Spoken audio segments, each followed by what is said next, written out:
When Belfast detectives began to examine the scene of a savage murder more than 40 years ago, they could not have realized how critical it was that they find some clue as to the assailant.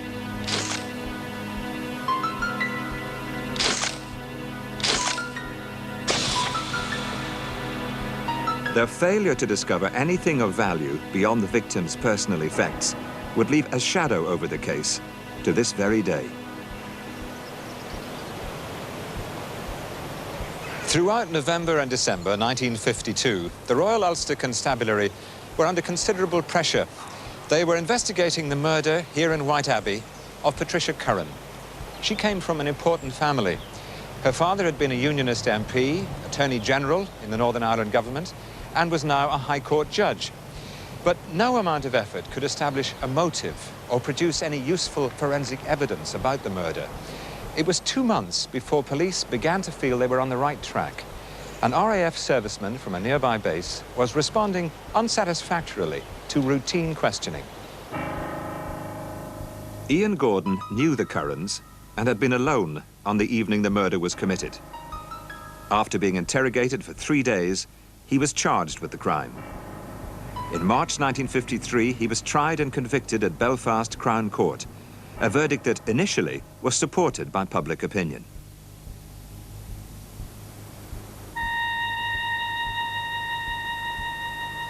But what really happened on the 12th of November 1952, when Patricia Curran was stabbed to death, was to become a subject of growing fascination, speculation, and anxiety. Many people believed Patricia's brother Desmond could help explain the mystery.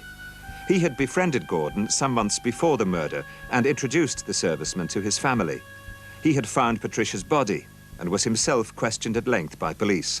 Later, he supplied them with information about Gordon. Several years after the murder, Desmond, a Presbyterian and a barrister, became a Roman Catholic and entered the priesthood. In Northern Ireland, this was a highly irregular conversion of faith. It also led him away from his home country for good. In the succeeding decades, the province has been ravaged by terrorist violence, but the murder in the Glen has not been forgotten. The suspicion lingers that this was Northern Ireland's greatest unsolved crime, and that the man who paid the penalty was not Patricia Curran's killer.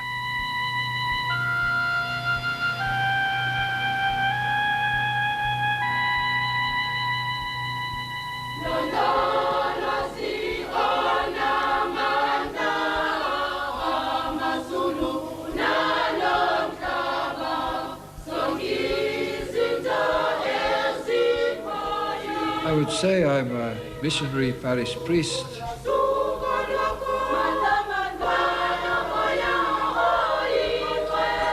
Of course, to work for social justice is an essential part of the Christian faith, so I would like to be remembered as someone who worked for social justice.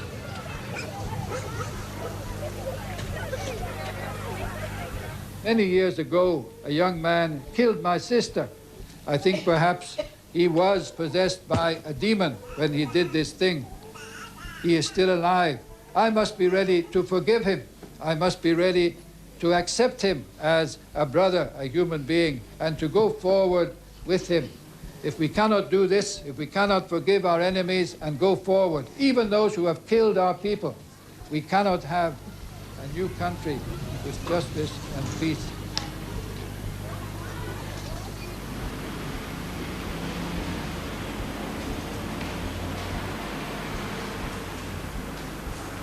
I feel my body's been destroyed just as Patricia Curran, but in a different way. I mean, if you toss a £10 note down the drain, for instance, you can scrape and save and you can get it back if you want. But if you lose a year out of your life, or 8 years, whatever, for no fault of your own, there's no way you're ever going to get that back. Because you only pass this way once.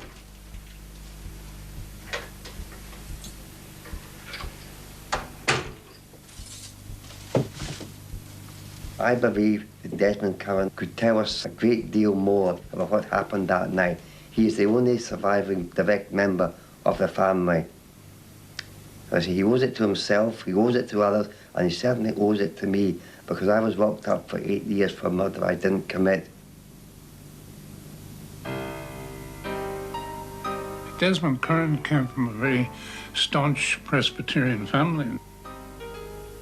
His father was a unionist politician and would have been a member of the Orange Order. Lance Curran, as we knew him, was our MP and later became Attorney General. Desmond was the eldest of Lance and Doris Curran's 3 children. Michael was 2 years younger, and Patricia 4 years younger again. We got on well. I got on very well with my brother, always did. And I got on well with my parents, particularly with my father. I knew Desmond as being a very tense, in many ways awkward young man, tall, somewhat imposing and not intimidating, because he was a very kind, gentle soul, but somebody who was looking for something, for some point of reference. I think I was a fairly quiet and reserved individual. I wasn't a mixer, my brother was, but I had a few friends. I had a number of good friends, but not many. Ian Gordon, when he came here first, he was a strange boy. But I don't think he made many friends. Being so nervous, being so shy, it put other boys off rather than encouraged other boys to play with him. His family all came from a whole range of school teachers.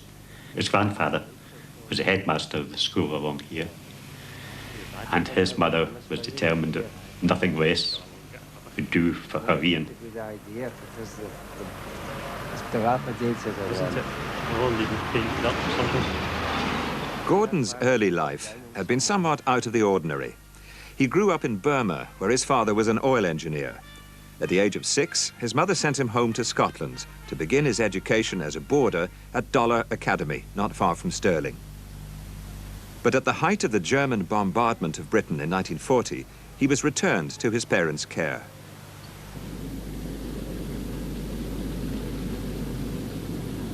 I was 8 years old. I was in a convoy going out to Burma. It started off with 37 boats and ended up with 8 when we got into Cape Town. We had boat drill 3 times a night. I was in a cabin with 2 other men, and the alarm bell was right outside my bunk, and every time it went off, I literally jumped out of my skin. And eventually, I was frightened to go to sleep. Once in Burma, after a comparatively short period, we had to flee because the Japanese invaded and conquered Burma. We ended up in India, where I contracted malaria quite badly with my mother. So latterly, about 1943, I found myself in another convoy coming back home again. He came home without a toy, whereas Mum and Dad had given me plenty over the days. Train sets, fort, everything. My favourite game was war games. With murder airplanes, we used to use dominoes as bombs and drop the bombs on the toy soldiers, bomb the toy fort. But Ian was never really happy with that either. And in hindsight now, when you look back on it, he had come through the real thing, the real war. Did you ever polish any of them? He would sit and talk, for football especially, for ages and ages. But it was hard to put up with him when he was doing that. Because of his nervousness, I say, his insistent way of talking, going right up to your face to make his point, and his hand for all the time, playing with his hair, pulling his hair down, pulling at it, while he's talking to you. You see, is it all right? Is it all right? You sure it's all right? And that sort of attitude altogether, well, the other boys just laughed at it. put them all off altogether. When they reached 18, Ian Clark remembers his friend being kept on at school while he was called up for his national service. For his age, he was further behind than any of the other boys in this country. And he was pushed and pushed and pushed to try and go on. His national service was deferred because his mother was determined he was going to his college.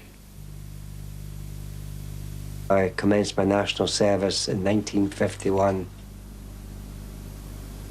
Coming near the end of our training, we were being called out.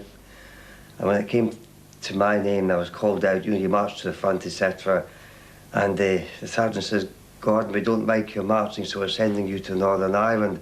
So I've often thought afterwards, this must have been one of the most fateful decisions that the sergeant ever made in his entire life.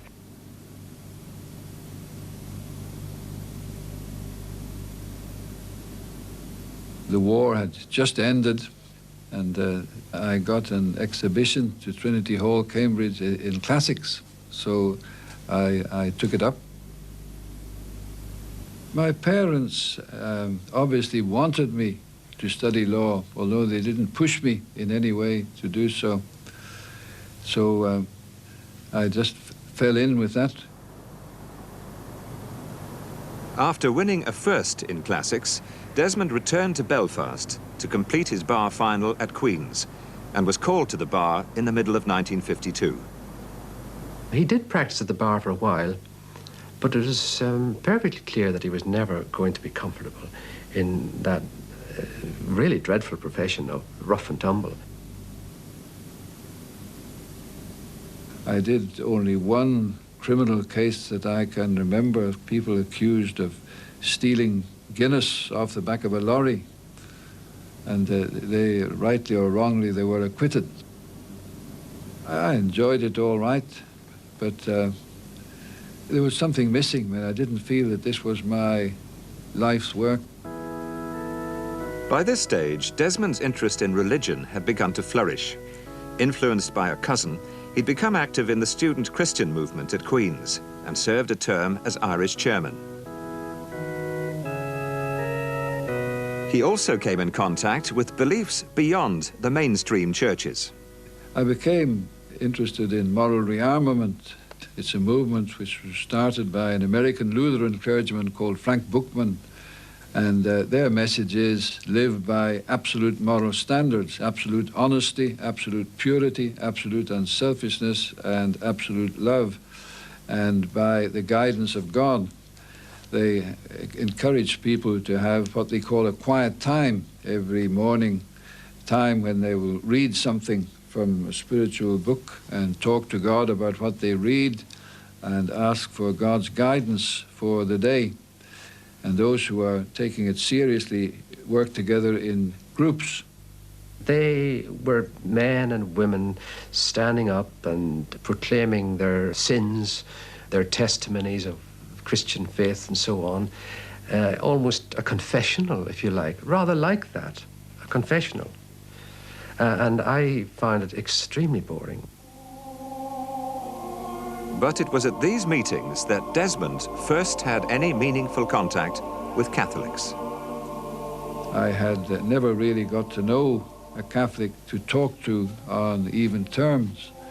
Most of the Catholics I knew had been servants, and it's helped to get rid of any prejudice I might have had against Catholics or Catholicism. I have to say that Michael, the younger brother, was not very sympathetic with Desmond or his moral problems.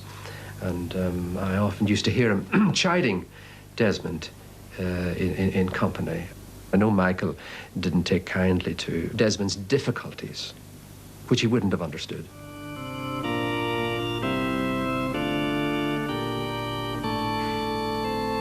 On Sundays, Desmond continued to join his family for morning service in the Presbyterian church near their home in Whiteabbey, just north of Belfast. Another member of the congregation, stationed at a small Royal Air Force camp in the village, was a young Scotsman. After one of the services, it wasn't the first one or the second one, after some time, this person came down I had no idea who it was. Shook hands with me. Shook hands with me by the left hand, which I found rather odd, and explained that he was Desmond Curran. Father was a judge with the right to come home from dinner. I remember him as he was smaller. I was going to say small, but he's certainly smaller than I am. I remember him as wearing an RAF uniform, seeing him sitting there in church, and he was clearly very unhappy. It was the first time I'd really been away from home.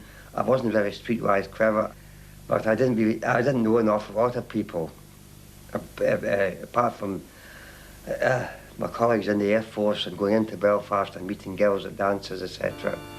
So I went along with him. It was not uncommon then for the notable families to invite these airmen who were a long way from home and couldn't get home for weekends and so on, to invite them to their own homes and show them hospitality. They considered it as one of the duties that they fulfilled in the community, if you like. As I got to know him, I found there was something very peculiar about him. It was almost as if there was something bottled up inside him and that this was trying to get out.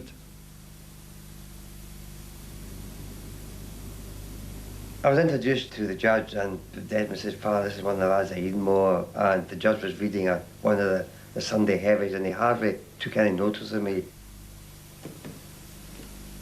When we went into dinner, his whole presence seemed to dominate the table. Everyone seemed was looked towards him before opening their mouth. It was a rather unnerving experience. I felt out of place, that I felt, that they looked upon as if I shouldn't be there. I felt Patricia Curran was seemed to me to be the only normal person in that family, in a sense. I should out of a way to make me feel at home. The only thing I can remember about Ian Hay Gordon being in the Glen House was this occasion when my mother and sister complained about my bringing him, saying that there was something wrong with him and asking me not to bring him anymore. My sister, I remember, said, "You've got to think of us too." But I said, "Oh no, that wouldn't be Christian. He needs help." So I continued to bring him home. Next time, he said they wanted to talk about moral rearmament. He said 2 members would get together and they would write down their innermost thoughts, and they would try and help each other. And then they would pass the piece of paper over and they would peruse each other's paper and see how they could help the new recruit, the new member. He said he was being persecuted by the other airmen because he was a Scot, and he also told me that he carried a knife for self-defense. He wrote furiously. I couldn't get over it. He wrote the reams. I had great difficulty writing anything down. I wrote things like, I want to be a credit to God, my country, my king, kind of. I couldn't even think what to write. I felt I better put something down, that I wanted to be a success in life, wanted to leave the Air Force, do my job well, was married, have children, something along those lines. But I had great difficulty in writing something. I doubt if I wrote more than 15 or 20 lines. But when he showed me his, it was an island. I have a plan for Ian, God has a plan for Ian. If Ian puts me in his hands, I will help him to lead a much more richer, fuller life. I will help Ian. I will be his friend. I will help him with his problems. I can only remember being, completely taken aback at this.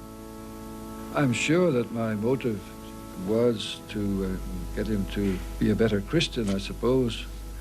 But I think it's highly probable that I did have the intention of inviting him to moral rearmament meetings, but I don't think I ever did.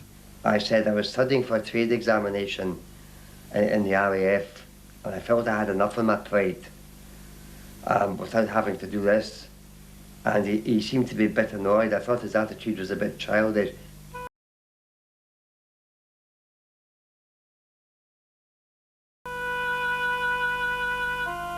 Patricia is someone that was there when I was having a dinner with the family or seeing Desmond. I got the impression that she was a very sensible, level-headed girl that had her feet firmly on the ground. I did see her on a couple of occasions in church, but I just never entertained a thought that I ever wanted to see Patricia socially. When we did talk, it was just purely an everyday subject that I can't possibly remember now. Patricia Curran was a very quiet girl, very reserved, nice manners. The first time I met her was at the house on one occasion where we were having a divisional committee meeting, and she came in to serve refreshments, and I was the only young person in the house who was more or less of her age, and we had quite a long conversation that evening.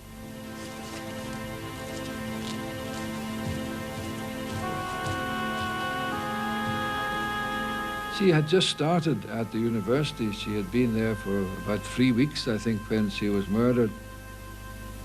That night, I got on the bus, the Carrickfergus bus, at the bus station in Wine Tavern Street, Smithfield Station. I'd been sitting about maybe 5 minutes when Patricia came in, and in a way past, she spoke to me and up took a seat at the front of the bus. I sat on, and then when we got to Whiteabbey, she came down and she waiting to, there were 3 or 4 people in front of her getting off the bus, and she passed a few words with me, and I sort of asked them how the family were keeping, and she said, well, she got off the bus. And that was the last I saw her.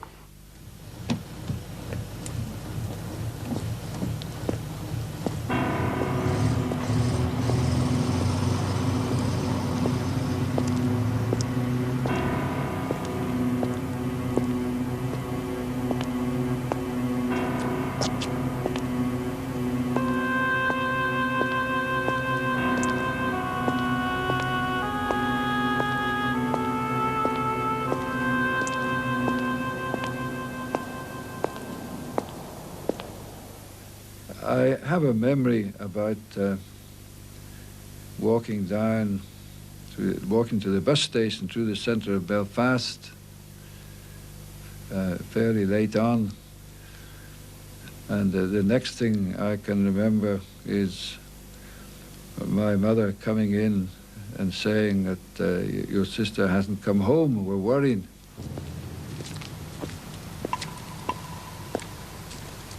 We were worried all the time about Patricia coming through the glen in the dark, because it was a dangerous place.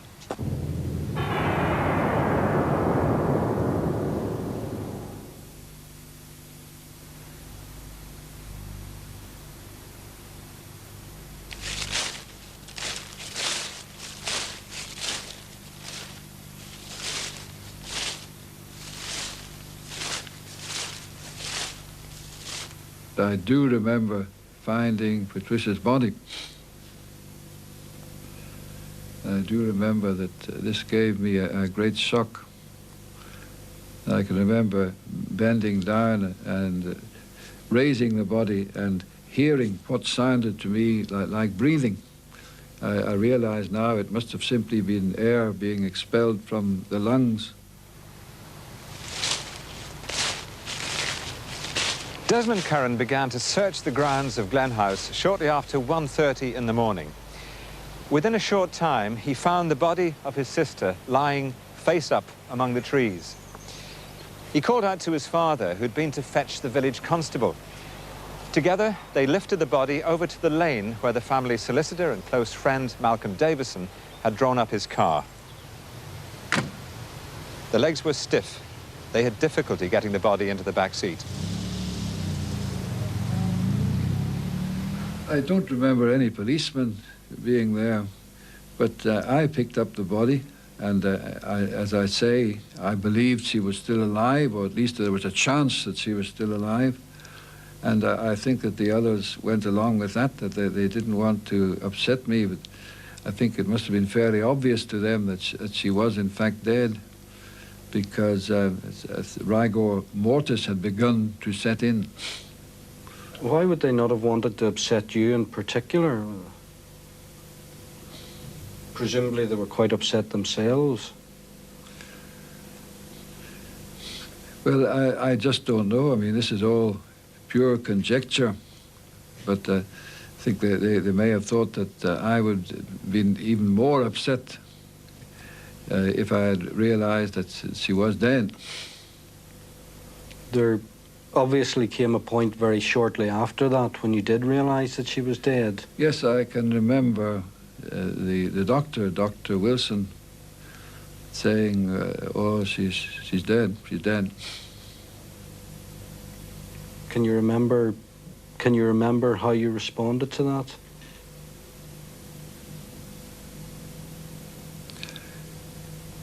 No, I can't remember any particular reaction.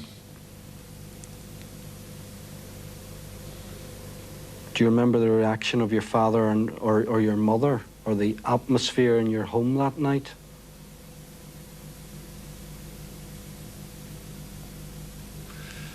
I can't remember anything more about that night. I can remember that in the car on the way to the doctor's that I prayed very hard all the time, asking God to keep her alive. I thought that there was a chance that she was alive.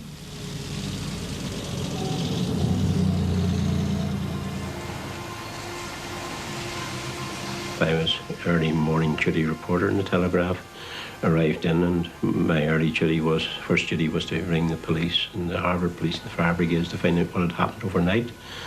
And my call to the police revealed to me that a judge's daughter had been killed, had been murdered during the night. Her body had been found, and then I asked which judge, and they said Judge Curran. And I was absolutely astonished.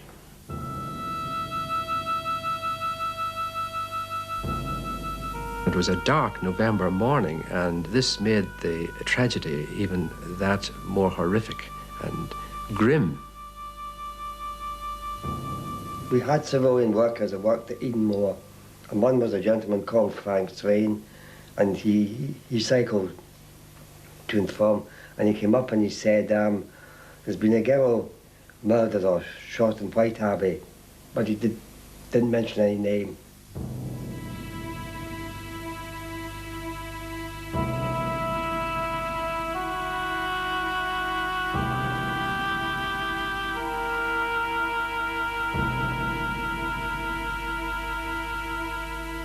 We were one of the first places that the RUC came to. There was, I suppose, inevitably, it always happens, there's a feeling, oh, well, this wouldn't be one of the local people, it's probably one of these outsiders that we have got in our district. And so quite quickly they came along and wanted to know what everybody had been doing that night. There was a big dance at the Women's Royal Air Force camp in Dundonald, and literally everyone at Edenmore was there. I was literally on my own that night.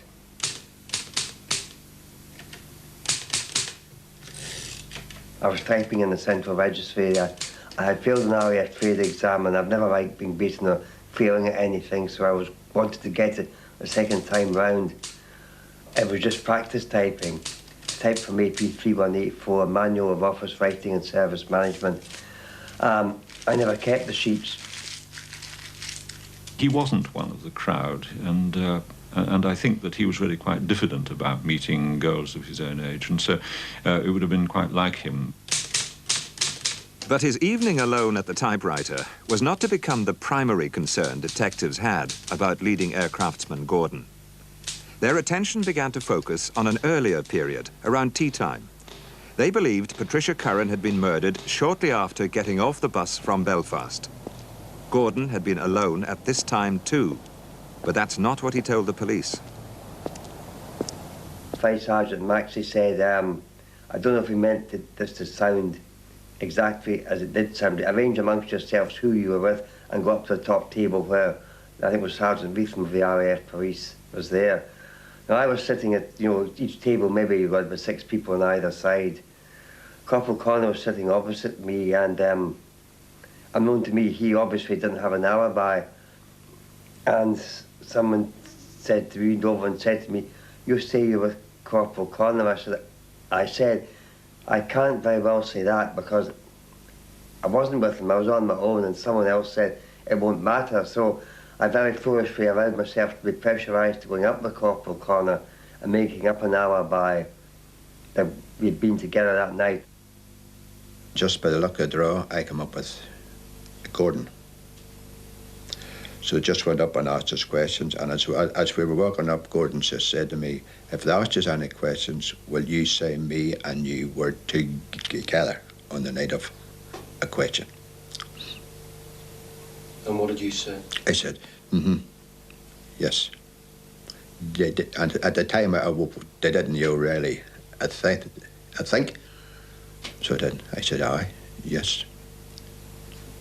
Why did you agree to tell a lie? Well, I didn't know, think. Tell you the truth, I wasn't thinking at the time. And the reason why I said it, Gordon was a kind of a person. He was kind of, says,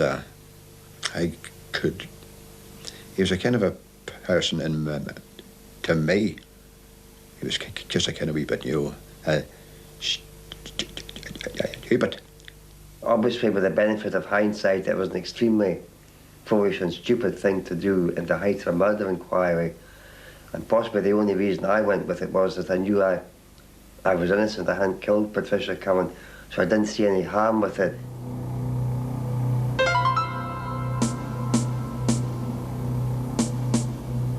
After several days, the Royal Ulster Constabulary were making little apparent progress. They now knew the victim had suffered 37 stab wounds, but they could find no weapon or anything that could be linked forensically to Patricia Curran's killer in or near the glen. Nor could they verify other key pieces to the puzzle, like the precise time of death or the place where she had been first attacked.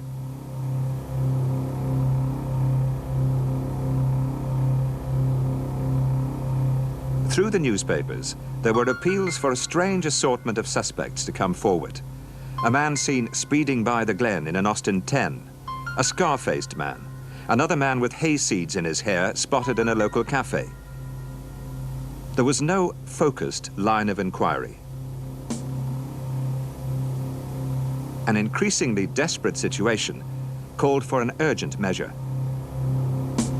Scotland Yard were called in, and Detective Superintendent John Capstick, who was supposed to be one of the leading police officers in Britain at the time, arrived with Detective Sergeant Dennis Hawkins. From the moment he arrived, Capstick was going to solve this case in the shortest possible time, and it would be no time until he had an arrest. I met him in the evenings. He held court at the Royal Avenue Hotel. We all went in the pressmen to have a drink and to hear the latest from Capstick at night. He was very full of confidence. I can remember being questioned by Sergeant Devaney. I can remember being with him for quite a while, and that he asked me a lot of questions. Did you ever feel that any finger of suspicion was pointing directly at you? I got the feeling during that interview with Sergeant Devaney that perhaps they were investigating this possibility, that perhaps he did have in the back of his mind the idea, did he do it, did he do it? Desmond Curran was not the only one to come under close scrutiny from detectives. By the time they'd finished their inquiries, they had conducted 40,000 interviews and taken down 9,000 statements. But eventually, their suspicions narrowed. Desmond was eliminated from inquiries after a number of solicitors and court officials verified his presence at the Belfast Law Courts until 8 o'clock on the evening in question. Although Ian Gordon was questioned on a number of occasions between the time of the murder and Christmas 1952, this wasn't particularly a matter that we paid attention to because a number of other people were questioned at the same time. Perhaps from anything from 2 to 4 occasions, IOC officers came up to me in uniform and they were almost pleading or begging me, I got the impression, to try and find someone who would vouch for me. One of them said, can you not even find one person can say they saw you? And that will take the heat off you. In fact, he'd been trying to do so since news of the murder had first reached the camp. I said, if any of you did see me, I would expect you to come forward and say so. But I wasn't saying whether you saw me or not, I would expect you would come forward and say so. I didn't have any automatic reaction that Ian did it, but gradually I began to remember things. The fact that he had told me he carried a knife for self-defense, that he had felt he was being persecuted, the fact that my mother and sister had asked me not to bring him because they felt there was something wrong with him. And I met Ian a couple of times, and I gradually became convinced that he had done it. And this was before he made any confession. Did you tell the police that you were convinced that Ian had done it? I don't know. I do not know. But surely if you knew in your own mind who had murdered your sister, you were bound to tell the police? I would suspect that I passed on my suspicions to Sergeant Devaney, was the person to whom I was closest among the police. Did you tell your father? Because presumably he was very close to the Inspector General. I don't know. I do not know.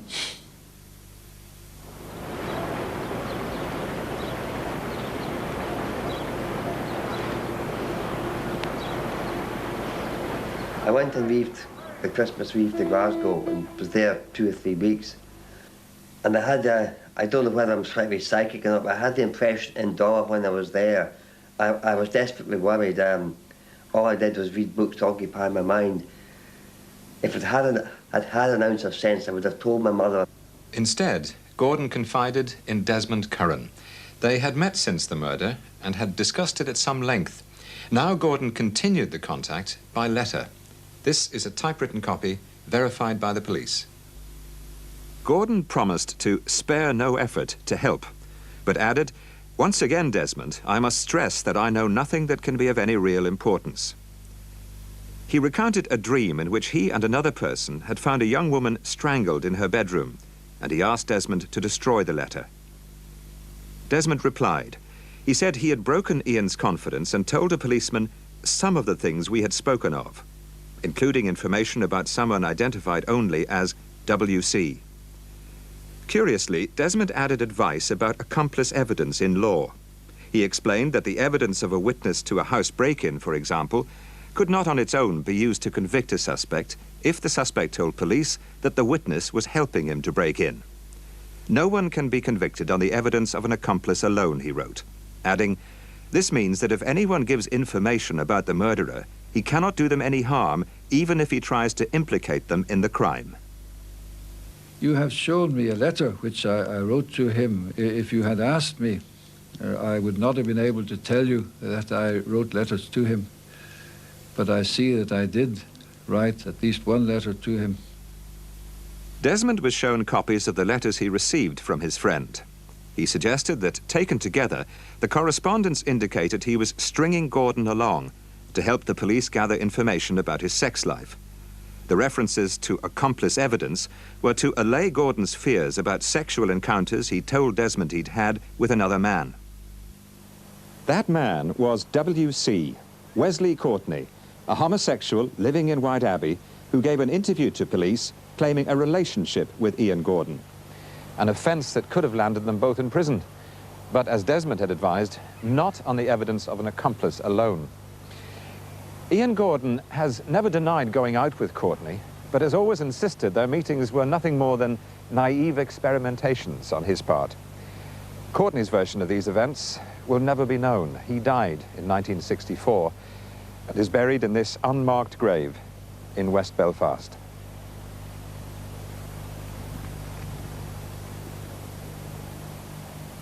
Wesley Courtney was actually a very sociable person. When I met him in Whiteabbey, he asked me to go out with him, I'd heard about these people and I didn't know anything about it, and I was just interested to see what made them tick, etc. So we were round the back of Gren House, between Gren House and the RAF camp at Edenmore. It was quite dense, quite overgrown.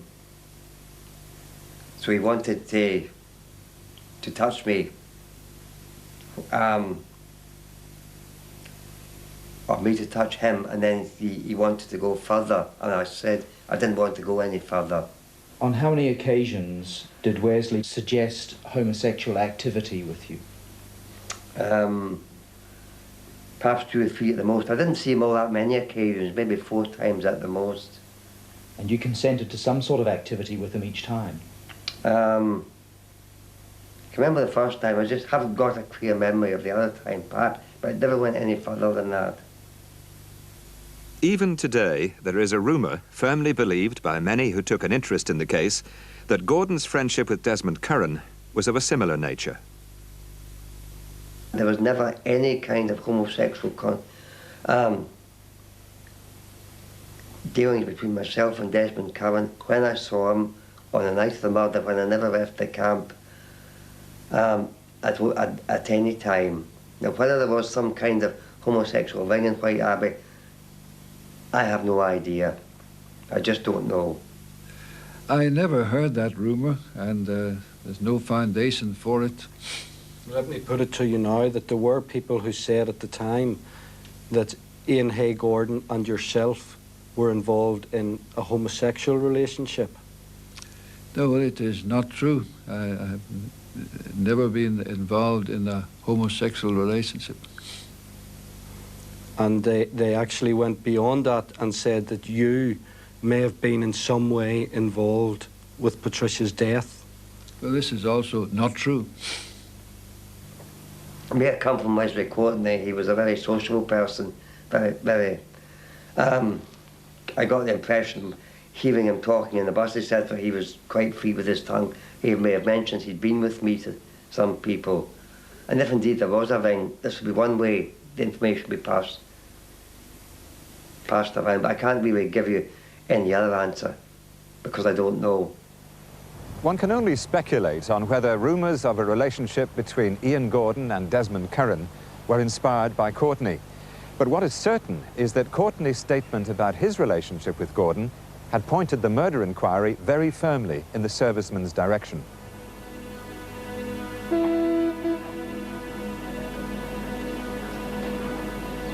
I travelled back on the Vars steamer.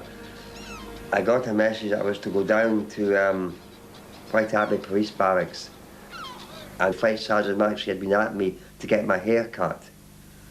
So I told him I had to go down to the Whiteabbey Barracks.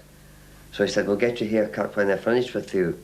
He didn't seem to attach much importance at the time. He never seemed to attach much importance to the fact the interrogation that I was going through.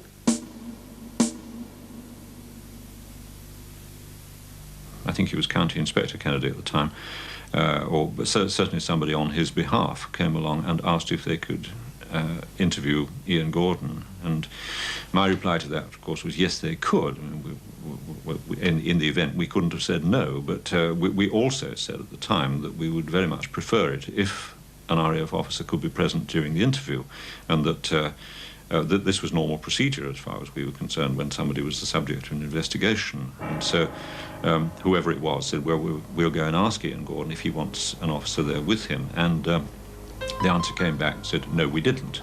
So we didn't think anything more of it for that particular day.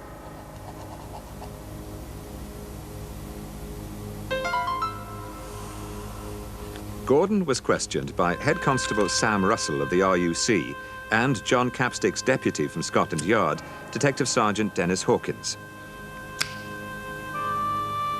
For 6 hours, he was taken over the statements he'd made during previous interviews. They let me go away for my dinner at 12 o'clock. That was 3 hours I was there answering questions. So I went back from 2 to 5, and again I was questioned about my life in Burma, about sex life, if I masturbated, etc., etc. But there was no really undue pressure that particular time. The day after that, then they asked if they could see him again, and we repeated the same request that he should certainly be given the opportunity of having an officer with him. And the message came back again that no, he'd said he didn't. And at that stage, I thought this was a matter of sufficient concern to go and talk to my superior officer, who was Wing Commander Jackson. When I went down the second day, the police won't admit this, but I was down there from about 9 o'clock. I got back to camp, I think, about 7:45 at night, non-stop. I was never out of their sight for a minute. And even if I went to the toilet, one of them came with me. Now, in evidence, County Inspector Kennedy said I was free to leave at any time. That certainly wasn't my impression. I felt very much I was under suspicion. I never had any opportunity to see an RAF officer or family or a friend. Although the police said that offer was made to me, it was never made. It was never once suggested that I should have anybody with me. There wasn't actually anything we could do about it, since the civil authority were conducting this case under their own rules.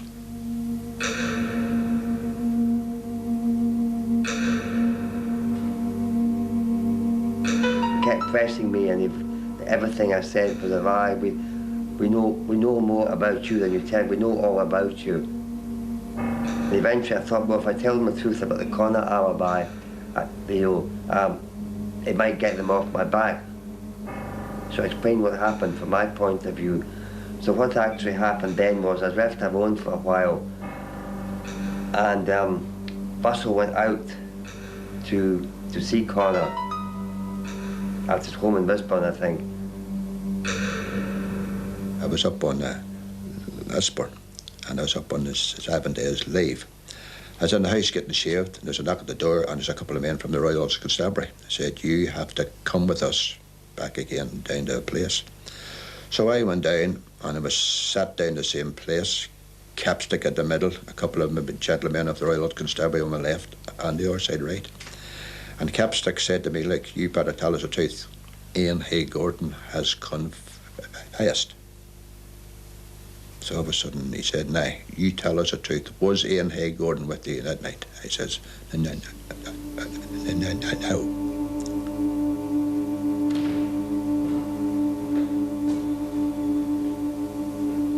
When Russell came back, he came and strolled in like someone demented, shouting, lies, lies, all lies. Corporal Connor says it was you who suggested it. Lies! Lies! They put the pressure on more and more. Russell kept saying, you're a liar, you've been a sick boy for a while. If you don't confess, all your past sexual life will come out and it will kill your mother. And my mother had always meant a great deal for me, and they actually began to convince me of this. I think the last thing that I wanted my mother to find out was things like being with Courtney and being with prostitutes in a couple of cases in Belfast. He walked up and down, stood above me with his fists clenched, banged the table, and said, when I think of that poor girl walking up the glen, my blood boils. It was all very intimidating and threatening. It was like being, interviewed by Hitler's Gestapo or Stalin's secret police without the physical beatings up. During the last 2 or 3 hours, I was in a very small room. I would reckon it would be about 12 feet by maybe 4. There was a table and there were chairs. And there was Capstick, Kennedy, Russell and Hawkins, and they were all firing questions at me at once. Tell us the truth.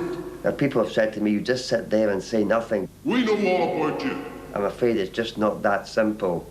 I'm getting fed up with you. They were all firing questions. Whatever I said, you're a liar, you're telling lies, you'll go to hell for telling lies, you'll be hanged, you won't have a dog's chance, you'll go to hell. Now, this was repeated over and over and over again. I was really shattered. I was literally all in. I was mentally and physically exhausted. And it was 7:45. I was there literally almost something like 15 minutes short of 11 hours non-stop, being questioned non-stop. No access to anyone outside the police. Still no arrest was made. Gordon was allowed to return to Edenmore camp overnight, but asked to report back to the police the next morning. Why I never made a phone call home that night is will always remain one of the biggest mysteries of my life. because it was very obvious the way things was going, but it seemed so unreal. It just seemed as if it wasn't happening to me. As time went on, we came firmly to the conclusion that probably the police had come upon something in his background, we didn't know what, that he certainly didn't want to disclose to us. And for that reason, he was making sure that there wasn't anybody there from the Royal Air Force who would become aware of what this was.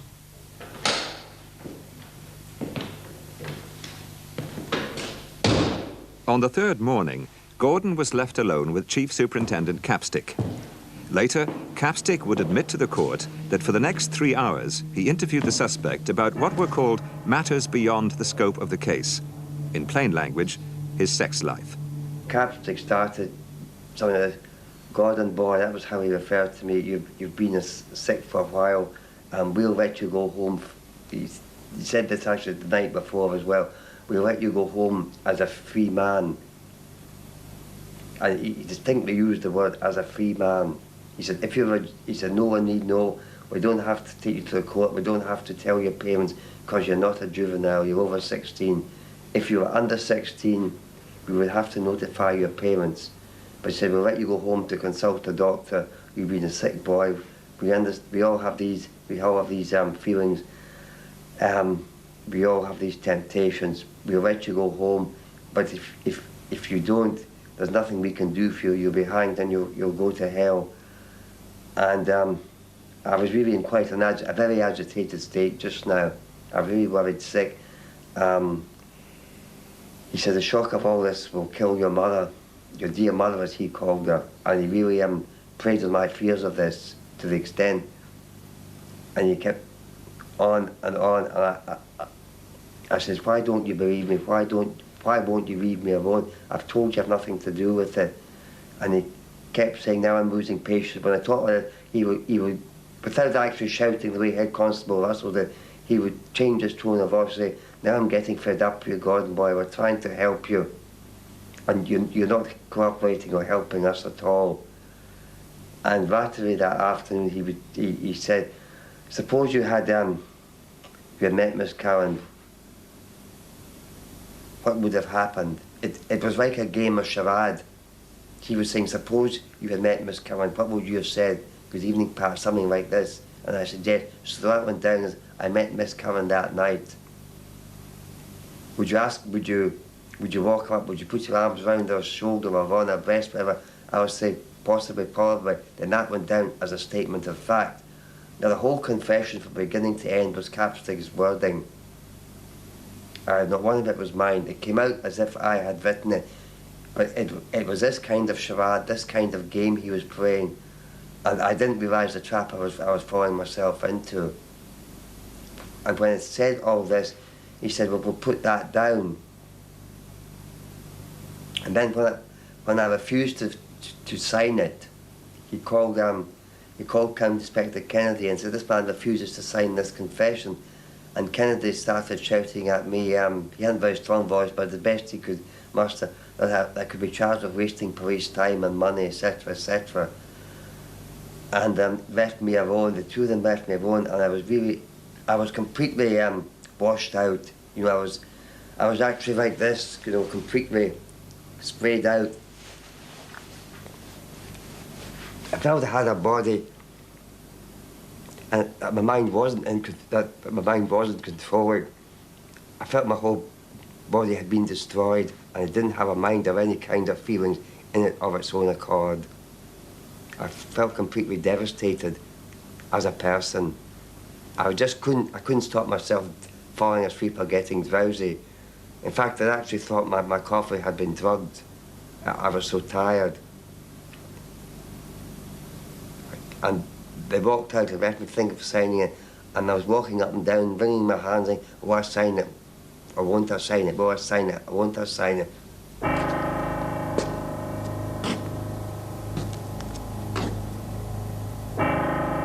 I mean, I actually believed they were going to let me home. I mean, no sane person would really believe this in a gruesome murder inquiry like this, but I actually believed it. I was on the absolute edge. So you signed? I signed. Then how did you feel?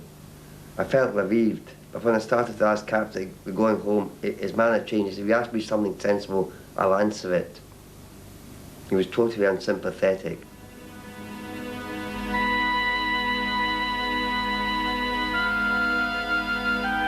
The biggest manhunt in Northern Ireland's history was over. It had lasted 2 months. Countless hours of detective work had produced one piece of evidence on which the entire case would rest. A confession that Ian Gordon had met Patricia Curran after she'd got off the bus, and that she had asked him to escort her home. As they walked through the glen, she had agreed to a kiss, but resisted his more intimate advances. He attacked her with his service knife and dragged her body into the trees.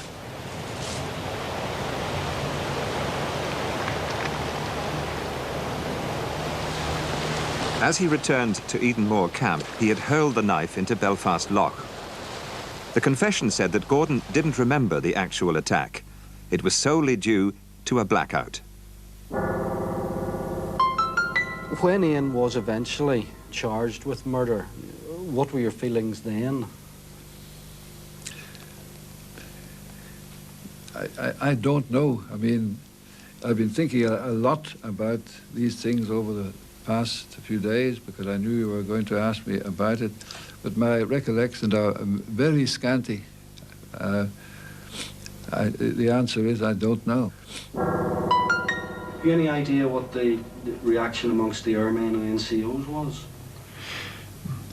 One of something approaching disbelief. I think all the people on the station, I think, thought about Gordon in relation to this alleged crime, and thought really that he was a pretty unlikely person. I think there was a feeling, even at that time, that perhaps he was the sort of person who could been selected as somebody that could have been worked upon, if you like, that he was perhaps not as resilient as some of the people and would have been a person who would give up under questioning.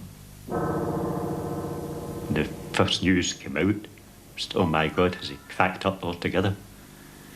But when we sat down and talked about it, you just could not believe that even if he had cracked up, it would result as a sort of violence that had been used in this case.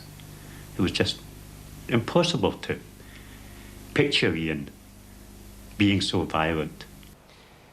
A Royal Air Force serviceman, Ian Hay Gordon, was arrested after a 2-month investigation which produced just one piece of evidence against him: a confession. Suspicion had fallen on Gordon because he knew the victim. He had visited the Curran home on 4 occasions at the invitation of Patricia's brother, Desmond. He also had no alibi. He claimed that for much of the evening on which the murder was committed, he'd been alone, practicing for a typing exam at Edenmore RAF camp, also in Whiteabbey village. When detectives discovered that Gordon had been out with a homosexual and with prostitutes in Belfast, they might well have been more convinced of his guilt. They might well have regarded him as having disturbing sexual preferences and no respect for women.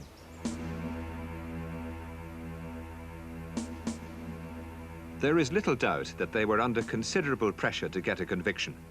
Patricia Curran's father, formerly Attorney General in the Northern Ireland government, was now a High Court judge.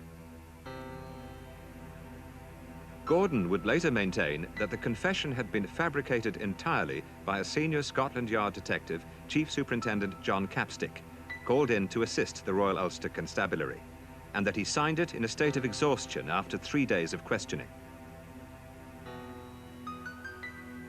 The statement said that Gordon had met Patricia Curran, a student at Queen's University, just after she had arrived at Whiteabbey on an early evening bus from Belfast.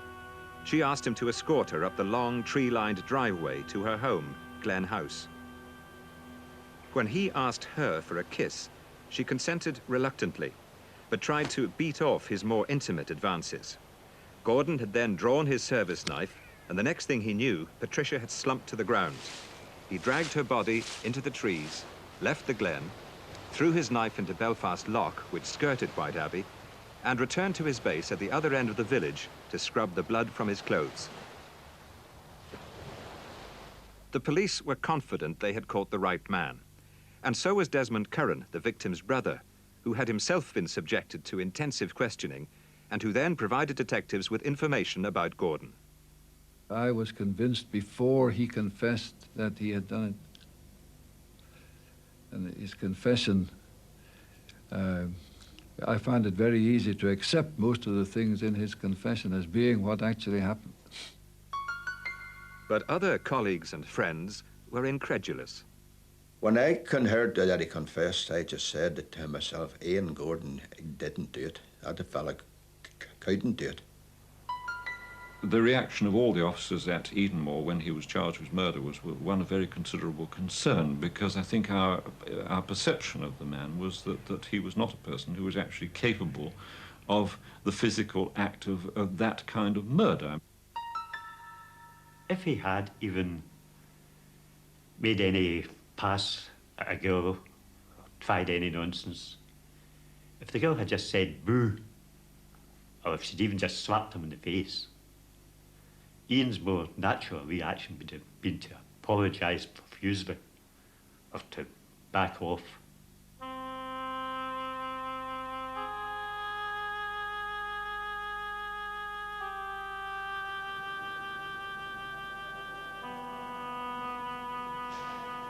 After he was charged, I went to see Ian Gordon in Crumlin Road, and it was interesting that while he always maintained his innocence, at the same time he seemed to do it in a very resigned sort of way.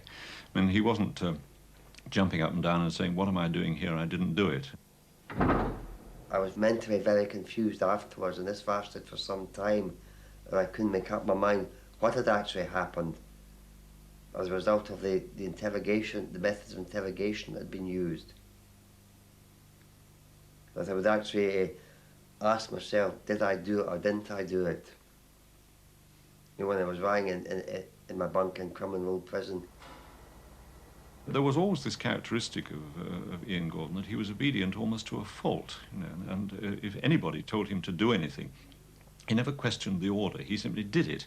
And there was something of that same attitude when he was on remand and waiting for trial, that sort of, oh, well, you know, if they've decided that this is what's going to happen to me, then I'm resigned to it.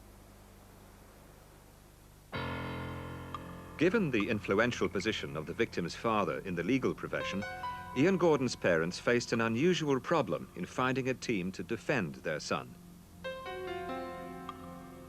Obviously, it would be extremely embarrassing for any counsel to be involved in a murder to do with a colleague's family. Extremely difficult.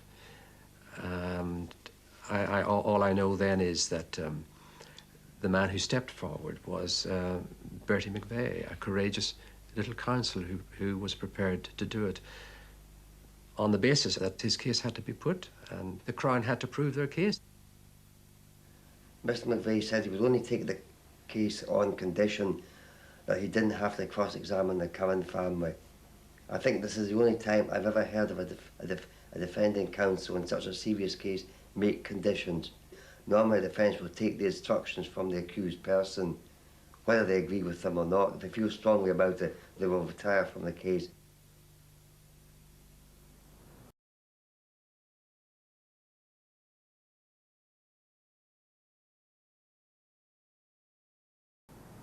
The course of the trial would be dictated by the admissibility of the evidence of police officers who had interviewed Gordon over the 3 days before his arrest, and Gordon's resulting written statements. The defence would make a determined attempt to have this material ruled out on the grounds that it had not been given voluntarily nor obtained fairly.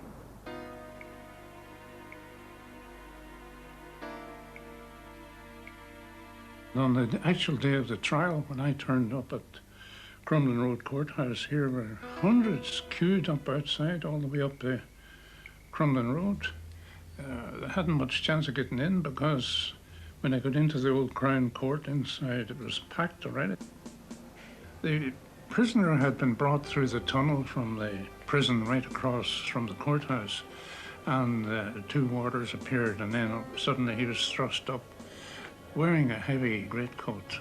Must have been cold. There was a kind of a gasp of surprise when people saw this figure, this young fellow at 21. He looked more like a boy than a man, and least likely sort of person you would think would have committed a frenzied murder.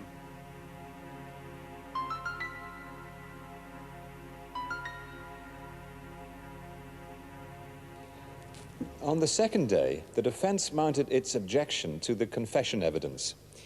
The jury were asked to retire, while the judge considered whether the confession and the circumstances in which it had been given should be put before them. A trial within a trial ensued. Gordon's counsel contended that the conduct of police officers during questioning was calculated to induce in the accused an atmosphere of fear. They argued that Gordon was questioned for too long between breaks, and that although he was under the age of 21, there was no RAF officer present when he gave written statements, and that questioning him about his sexual habits and suggesting that those habits, including some of a homosexual nature, would be made public if he failed to give a full and true statement, put undue pressure on their client.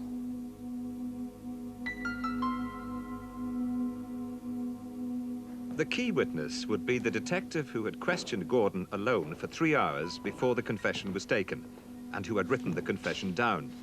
Superintendent John Capstick of Scotland Yard. John Capstick was called to give evidence, and Bertie McVeigh, to me, one of the most devastating cross-examinations ever I've heard in court, destroyed John Capstick. This part of the defence was handled very well. Mr. McVeigh did go after the police hammer and tongs, but the fact that they didn't call me as a witness obviously weakened his case. Mr. McVeigh said he would die 1,000 deaths every time I was asked a question in the witness box. The battle to destroy the validity of the confession took up more than a day, with every officer involved in the concentrated questioning of Gordon being called. In the end, Lord MacDermott ruled that everything to which Ian Gordon had put his signature could be admitted. But when the court reconvened, Capstick was never recalled to the witness box. This time, the prosecution relied on the testimony of the RUC's chief investigating officer, County Inspector Albert Kennedy. We were just absolutely flabbergasted, because the man who had led the investigation was never heard by the jury, was not called, and gave evidence. Once that happened, I think the whole defence team just threw in the sponge and just took the easy option out, went about making the best of a bad job.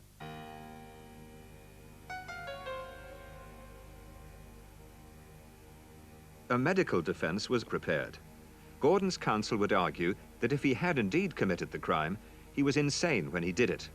After all, the confession asserted the attack must have been due to a blackout.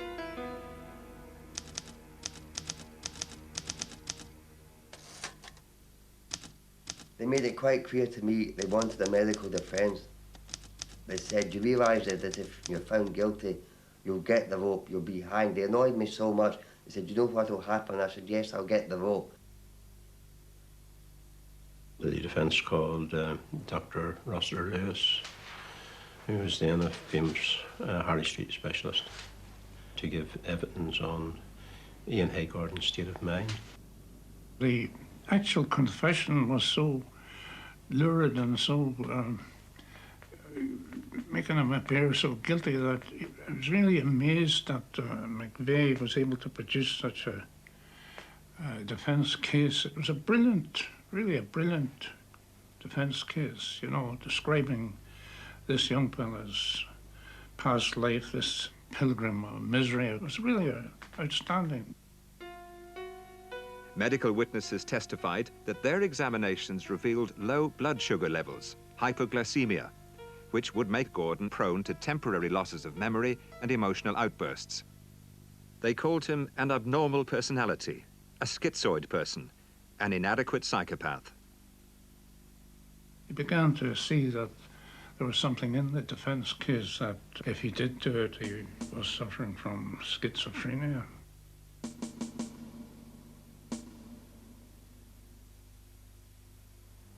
But not everyone in the court was so impressed. The thing which I remember most was my astonishment that when the two psychiatrists, the one for the defence and the one for the prosecution, came out with virtually the same evidence. And I was sitting next to one of my brother officers in court, and we looked at each other and said, "Hey, it's almost as if they're reading off the same script." You know, I'm not saying there was direct collusion, but it certainly sounded very strange that two people who were ostensibly going for different results should come out with the same evidence.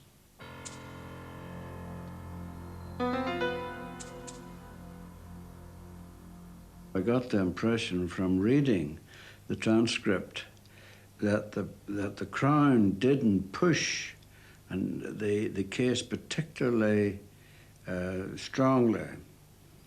I think they didn't, for some reason, didn't wish the death penalty on this young man.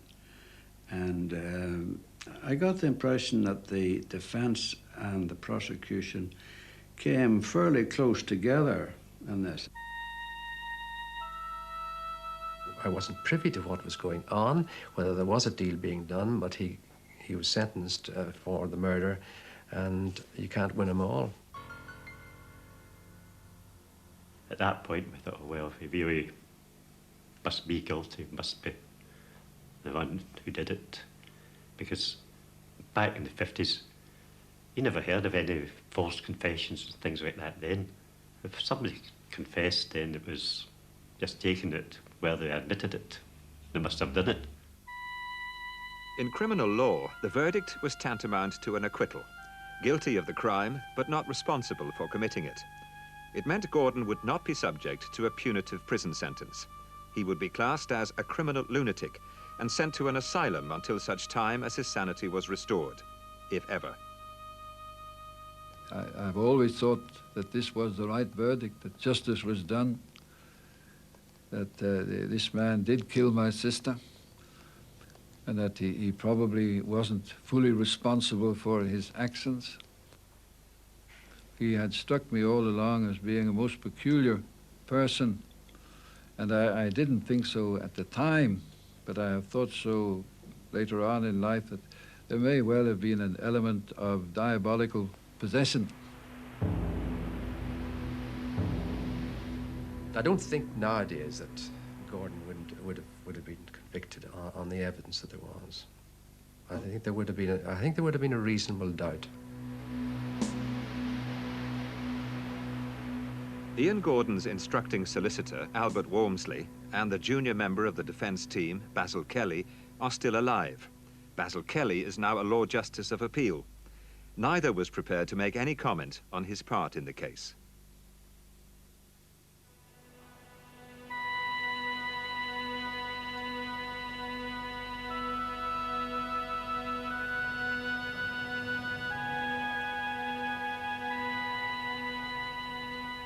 The Curran family moved away from Whiteabbey to the other side of Belfast.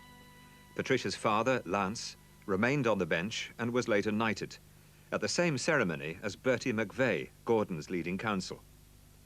They were golfing acquaintances too, members of the Bar Golf Society, as were the trial judge, Lord Justice McDermott, Basil McIver, and a figure who would become significant in future developments in the case, Colonel Ken Topping. For several years, Desmond Curran continued in his father's footsteps, practicing at the bar. But he was preoccupied with religion, and the death of his sister would accelerate a dramatic conversion of faith and vocation.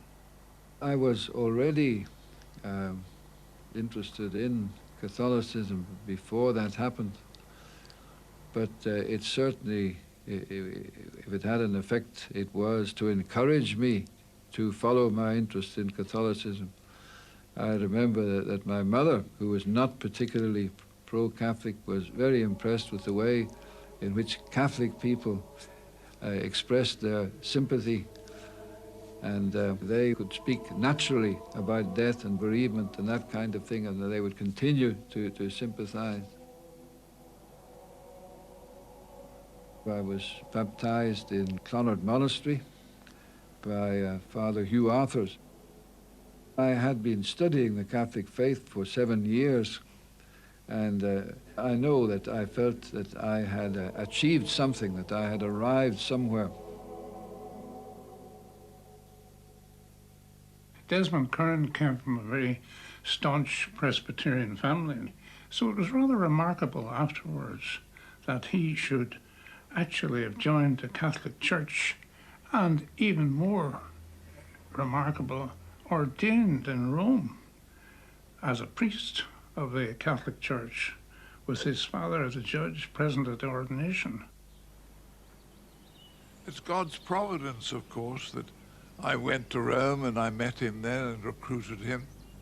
He offered himself to me as a student to become a priest, to work here in Cape Town, and I made inquiries and I accepted him.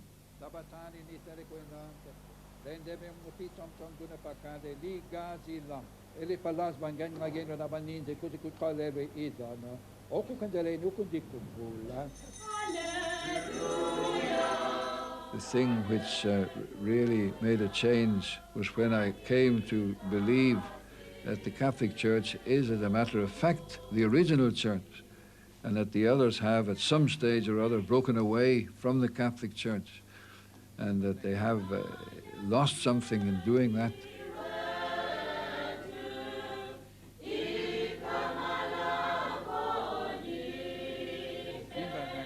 Certainly, it looked as if he was making a bolt or bolting to South Africa to either expiate his sins or whatever involvement he had in the thing. It certainly looked very, in the eyes of a lot of particularly Northern Ireland people, very suspicious.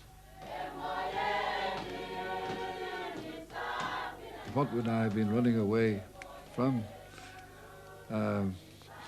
It is true to say that I did have feelings of guilt arising from the murder, because I had brought this young man home from church. He seemed to be lonely and unhappy and very mixed up.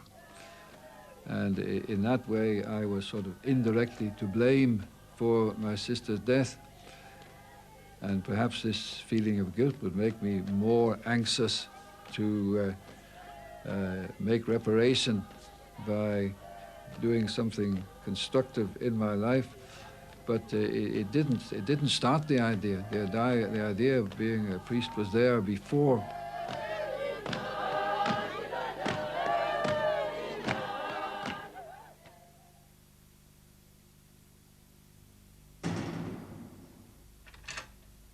Whenever I went to Holywell as a young psychiatrist, one of the first things you got was a big bunch of keys.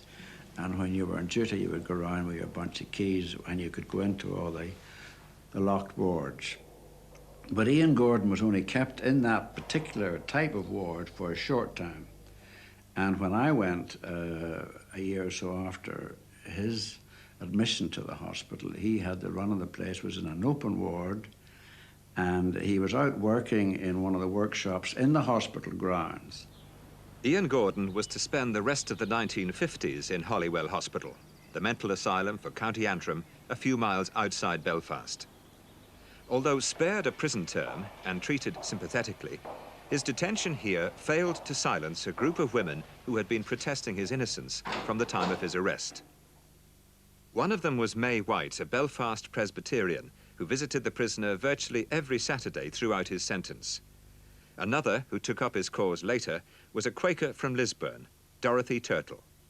A member of the Society of Friends brought to her attention a document which was circulating in Northern Ireland called, if I remember correctly, the case for Ian Hay Gordon. She read this and felt there was sufficient evidence of a miscarriage of justice, and we talked about it within the family, and she in due course made an arrangement to meet Ian Gordon. He was very affable, very friendly, not at all aggressive in any way. She certainly had no fear of him. One of Gordon's friends, visiting from Glasgow, was astounded at the lack of security around a prisoner convicted of such a grisly crime. We walked all round the grounds of that hospital for maybe 2 hours or something. And we walked past the main gate. We could have walked out the main gate any time. And finally made our way back, lunchtime or whatever, and Ian went back inside. I spoke to the staff. I said, I never expected to be able to walk round the grounds with Ian like this. I said, well, he said, Ian's one of the few that would allow that. He said, but we have no problem with Ian, and we're quite happy to let him walk around the grounds with you. He was put under the microscope by all grades of staff. There was that element of curiosity. There was also the professional interest by the more senior medical staff.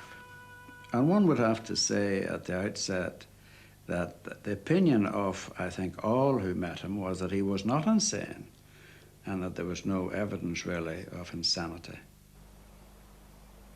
Papers only recently obtained by Home Truths, after repeated requests to the Northern Ireland office, show that even before Gordon was sent to Holywell, government officials were anticipating this diagnosis and pondering how they would deal with it. This Home Affairs Ministry note is dated 2 days after the trial ended. If, as is quite possible, in a very short time he is pronounced sane, we cannot expect the mental hospital to keep him, and we will have to detain him in jail or even let him loose, absolutely or conditionally.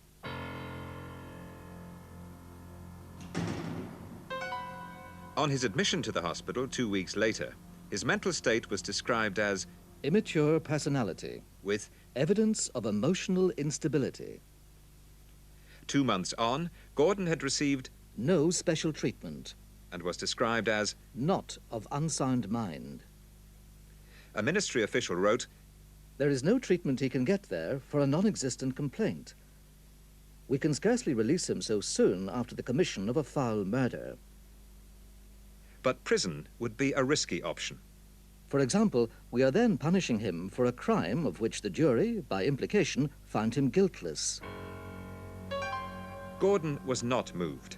He was examined at least annually by the Ministry of Health's inspector, whose description that the patient showed schizoid tendencies seemed to satisfy government officials that he should remain in Holywell. They told a Scottish MP that he was receiving treatment appropriate to his condition. This was at odds with the consistent diagnosis of the hospital's medical superintendent, Dr. Gilbert Smith, that having examined this patient many times, he is not of unsound mind. I can find no evidence of mental illness. Ian Gordon's parents and the women protesters in Northern Ireland were determined to get him out. They compiled their own dossier and collected signatures to petition the government. A Sunday newspaper gave the campaign a nationwide profile. Duncan Webb, the man of the people, became a convert to the crusade and embarked on his own journey of discovery. His most sensational finding was what he took to be bloodstains on the floorboards of the bedroom that had been Patricia Curran's at the time of her death. The family had long since moved out of Glen House, and the new occupants had allowed Webb to gather samples for forensic analysis. The results were interpreted as proof that Patricia had been murdered in the house, not the Glen, as the police had believed.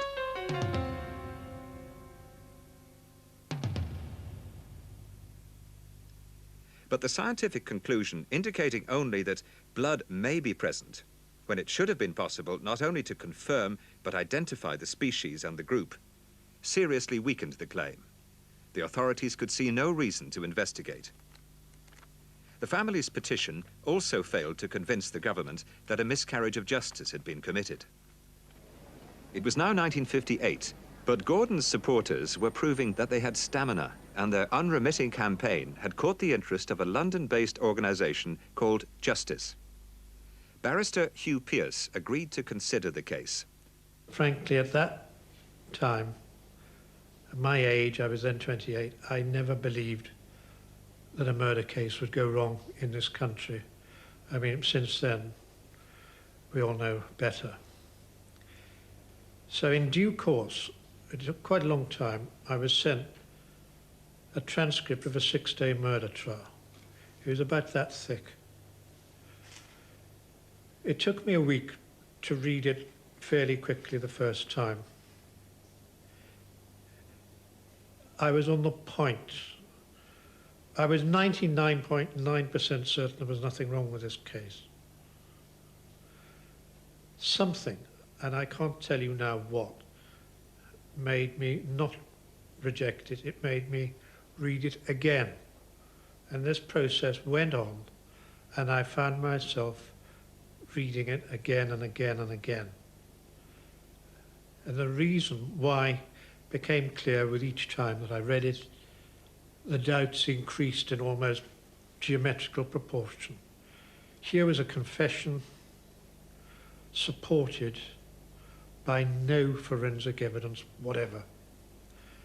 Moreover, it was a confession that looked highly dubious in the sense of how it had been extracted from the accused. Later, Hugh Pearce was joined by a more senior legal figure, Frederick Lawton, QC. I knew Inspector Capstick professionally.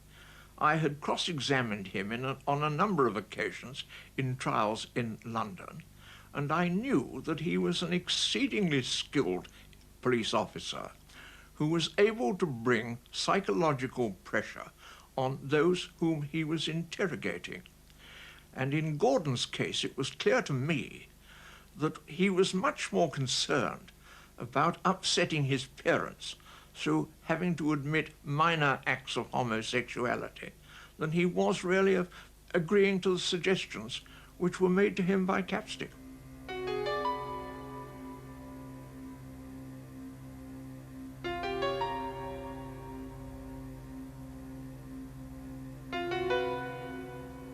Hugh Pearce and Frederick Lawton were also concerned that at Gordon's trial, Capstick was never called before the jury to account for his methods of interrogation. In addition, forensic psychiatrists in London had branded the evidence of the defence's principal psychiatric witness, Dr. Arthur Rossiter Lewis, as disreputable. I had never been satisfied about his medical opinions, and it seemed to me that his opinion that Gordon was insane was clearly unsound medically. The People's serialized reports of injustice had also captured Hugh Pearce's attention. Francis Camps, who was a very distinguished forensic scientist, lent me one of his assistants to come over and settle once and for all whether there were signs of blood in a room in the Curran's house. And we did tests there, got the floorboards up, and there was no conclusive signs that there had been blood there.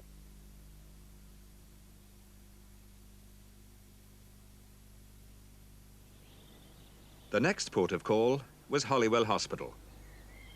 There'd been a statement by the minister that Ian Gordon was having treatment appropriate to his condition. Those were the precise words. And I put this to the medical superintendent. I said, if somebody had said that, would that be true or false? He said, it would be false. I said, it would be a lie. He said, yes, it would be a lie. And it was in the course of that discussion that I felt it proper to say to the medical superintendent, do you think Ian Gordon was guilty? And he said, no, I don't think he's guilty. And then I went further.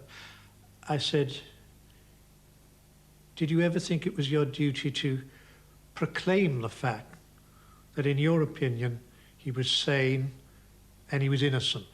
And he said, yes, I have examined my conscience in this. He said, my fear has always been that he might be returned to Crumlin Road jail. Pearce was now convinced he should make an appeal to the government of Northern Ireland. The Home Affairs Minister, now Colonel Topping, agreed to meet him and Frederick Lawton at Stormont in the summer of 1959. We had a very agreeable reception.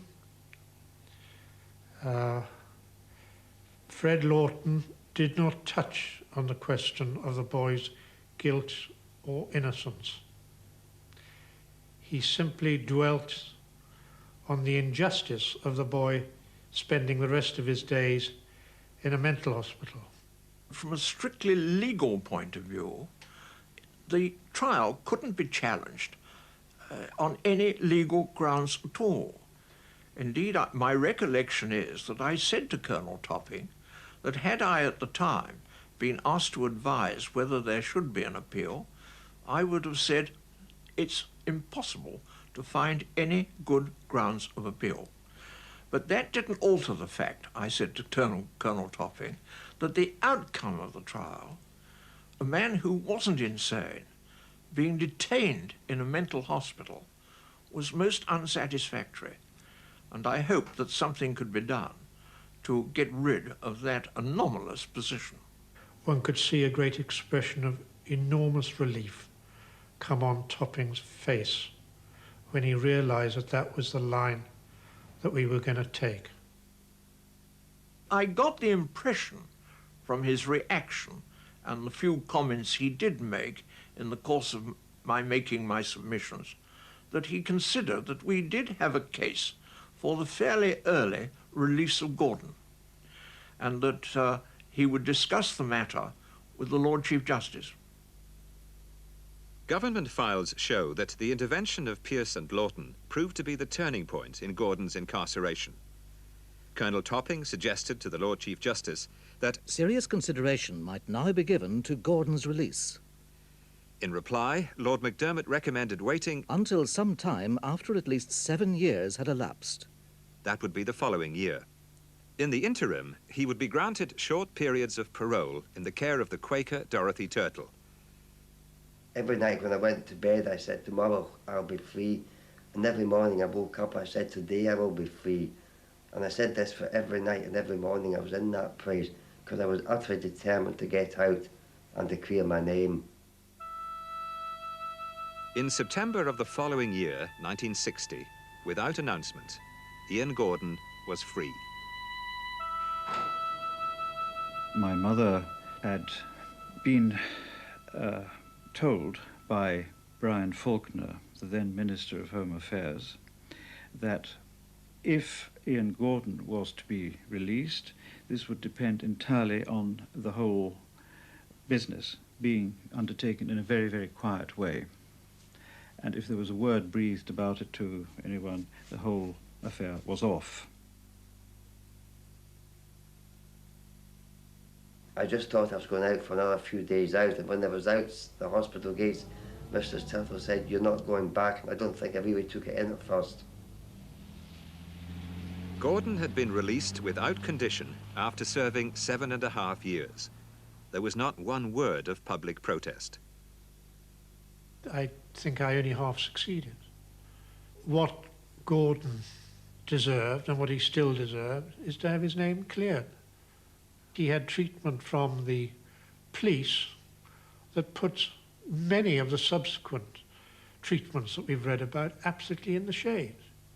It was a disgusting episode in police history, in this case, Scotland Yard history.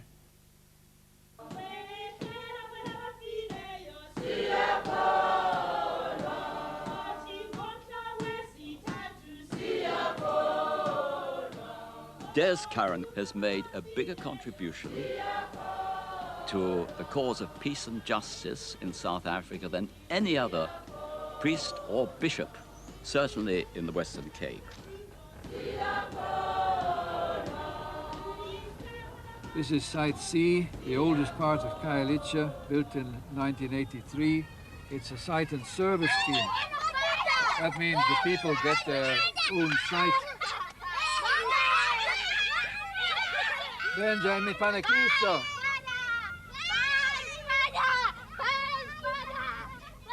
The people in a site and service scheme, not squatters, are entitled to stay there.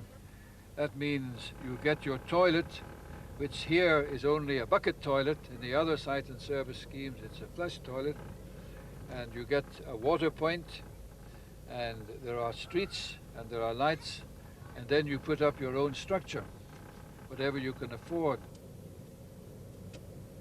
We have had a great development through his coming here. You see, Desmond stood out as a sort of person who would do well, and so he has done well, of course, served the people excellently. I met Des in 1978 when he was a parish priest at Guguletu and Crossroads. He has been living among the shacks. He has been living among the blacks since that time until now. That's why he has got a name, Mkolisi. That's why he has got a clan name, Mbatane. I mean, he's just shown himself to us. Last Sunday, I was away at a meeting near Bloemfontein. The respect Desmond Curran commands today has been built up through 30 years of mission work in the Cape Town area. Stories abound of his fearless and fair-minded intervention in the township hostilities that dominated the drive towards democratic rule. He came during the crisis. That was the time we were still fighting for the rights of the people.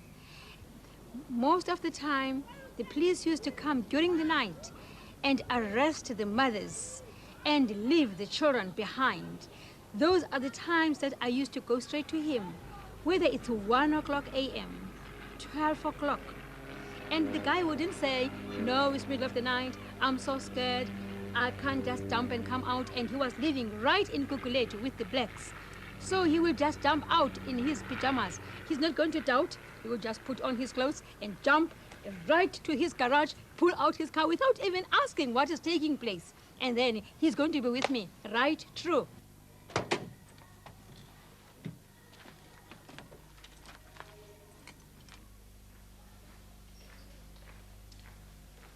Morning, John. How are you feeling this morning? Good, good. I'm going to give you the sacrament of the sick. Des is a very big man, and like many big men, he's very gentle.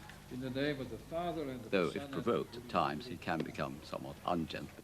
Through this holy anointing, may the Lord in his love and mercy help you with the grace. His greatest strength, I think, is his faith in Christ and his absolute commitment to the Catholic priesthood.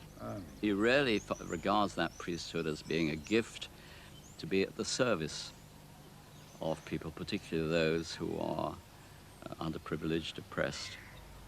And he has a tremendous generosity of spirit. He really gives himself to the people.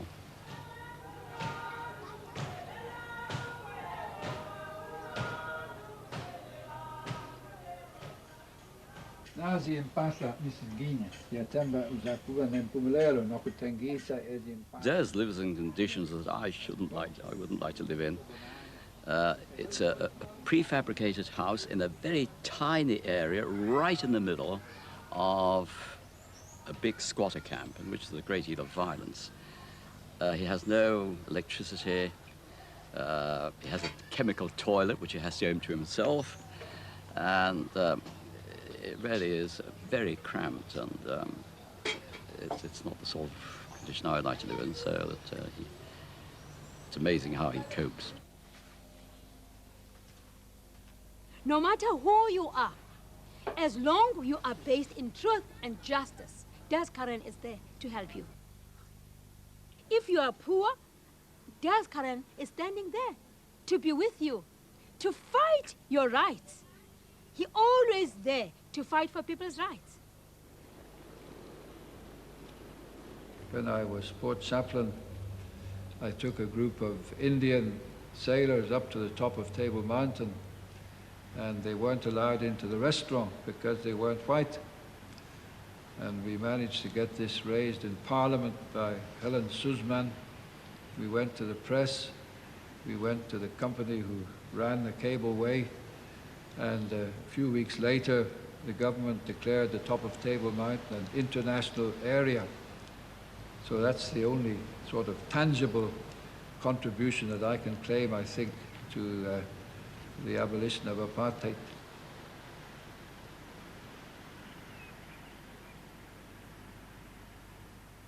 I did find it very depressing having a wrong conviction hanging over me. For a while, we made several efforts to raise the case, but one of the problems we faced was that everyone was very anxious to help, but while Northern Ireland had its own government, no one seemed very clear how to go forward. because the stock answer for Westminster was they couldn't interfere under the terms of the Government of Northern Ireland Act 1921. We just felt things wrapped. During the 1960s, Ian Gordon settled back into civilian life in Glasgow. Collins publishers gave him a steady job, but asked that he change his first name to John and refrain from discussing his past life with anyone in the company. Ian repaid them with 31 years' service as a warehouse worker, and until approached to contribute to this program, even his current supervisors knew nothing of his criminal history. On the shop floor, he was a very dependable worker and one that we highly respected. He was very much a company man, loyal to the company, and thought a lot about his job. I was shocked and amazed to discover that John Gordon had a criminal record, because it does not go with his record in house here as I know. Absolutely astonished. I couldn't believe that he could do something like that. Why not? I just don't think it's in his nature. I've seen him operating under some pressure, and his nature did not lead him towards reacting violently. I've known John for 17 years, and I've never known him to be provocative or argumentative with other employees. In fact, there's been occasions when I suppose someone of that ilk could have responded and John's walked away. Gordon's life back in Glasgow hasn't been entirely free from police attention. In the early years following his release, he was questioned on several occasions after murders had been committed in the district.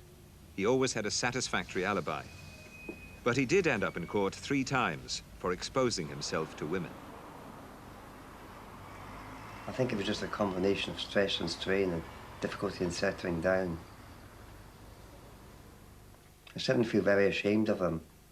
I think they actually haunts me more than the actual miscarriage of justice, because it's not the kind of thing that you like to have to explain in these kinds of circumstances. And in many ways, doing something like this wouldn't have done you any favours in the eye of the public, who might have said, this proves this man is weird, this proves this man is disrespectful to women, proves that he's possibly capable of doing something far worse than exposing himself to women. Yeah, I would agree with that. Sometimes I'm my own worst enemy. I certainly could have done without shooting myself in the foot like this. He was in a mental hospital for quite a long formative time in his 20s, when young men are often forming heterosexual relationships. And that was denied him to some extent. And he may have used this indecent exposure as a means of communicating, because he hadn't learnt the skills of communicating with the opposite sex. His medical records state that no violence of any kind was used, and the offences cannot be regarded as grave. They have not recurred since he developed a steady relationship. Hope it's going to turn into a nice day. Oh, I hope so. I've known Catherine about 24 years. I had a loving relationship with her, but latterly she developed multiple sclerosis. We don't get many chances. Oh, we don't race it. She'd been a very good friend to me, so I felt that when she took this illness, I should stand by her and help her in any way I can, which I've done so for the last 12 or 15 years. Well, just stop here for a minute. You okay? Aye. I'll put your hood up and try and hold it in with one hand, all right? Aye. I find her an inspiration because she's a very calm person. I think he's done pretty well, really. He's looked after a sick friend for a long number of years. He's kept a steady job down. He's highly thought of it, his work. Still considerably nervous. Still a bit twitchy, if you like. Still not just too sure of himself when he's trying to make a point or discuss something. But on the whole, he's as normal a person as anybody you'll find walking down the main street.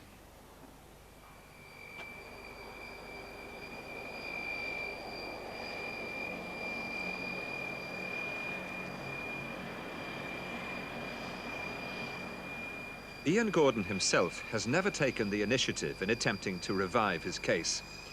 He says he's been fully occupied with his work and his care for Catherine. But having recently retired, he agreed to return to Northern Ireland for the first time since being spirited back to Scotland in 1960. I had to come back to Hollywell to see the notes in my file, to see if there's anything about myself that I could take serious objection to, because I want to find out every scrap of information that's an official record about myself in relation to this case. It is now possible, under John Major's registrations and a different kind of climate now, that you can see your notes.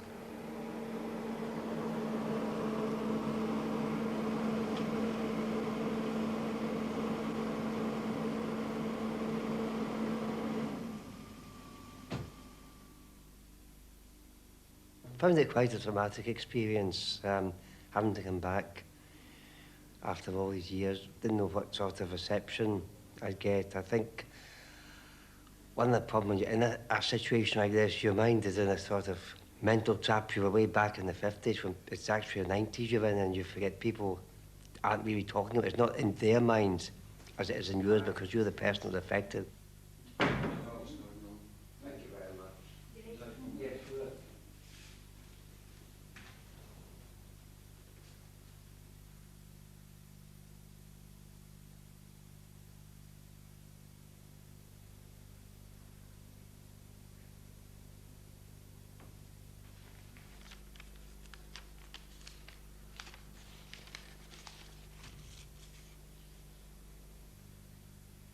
I find it very interesting that there's no mention of me ever having suffered from any mental illness during my stay here. There's no mention of schizophrenia or hypoglycemia or blood sugar, which effectively rubbishes, a lot of the medical evidence at my trial.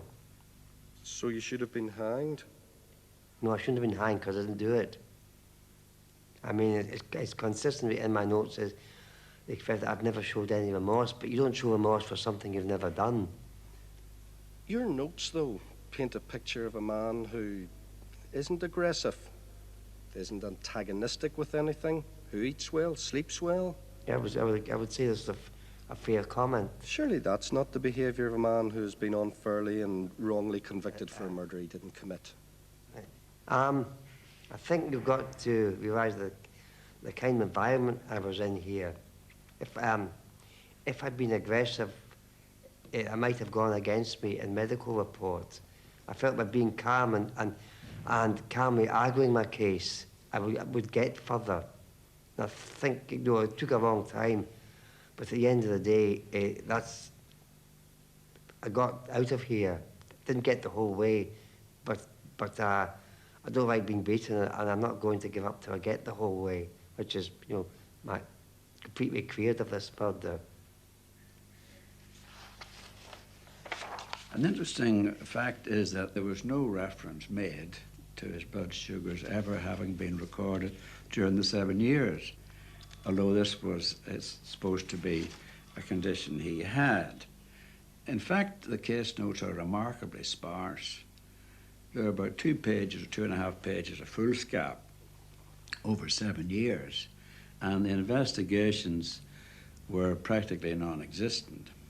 One would have to say, both from knowing him and from reading the notes, that during his time in Hollywell Hospital, he didn't show any sign of mental illness or mental abnormality. That is not to say, of course, that he was not guilty of a crime.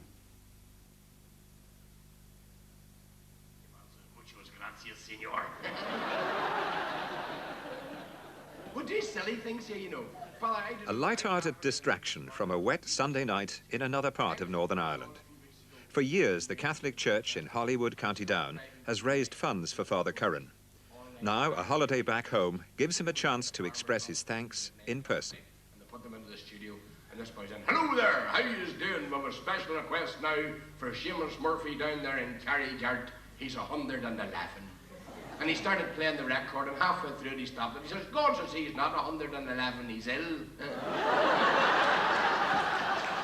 And surely he doesn't do that sort of thing. The proceeds will come to my parish, in Kailica. Some of it will be used for food for the poor. Some of it will be used to help students who haven't enough money to pay their fees. But to do the things that we do need this overseas support. We couldn't do them without it.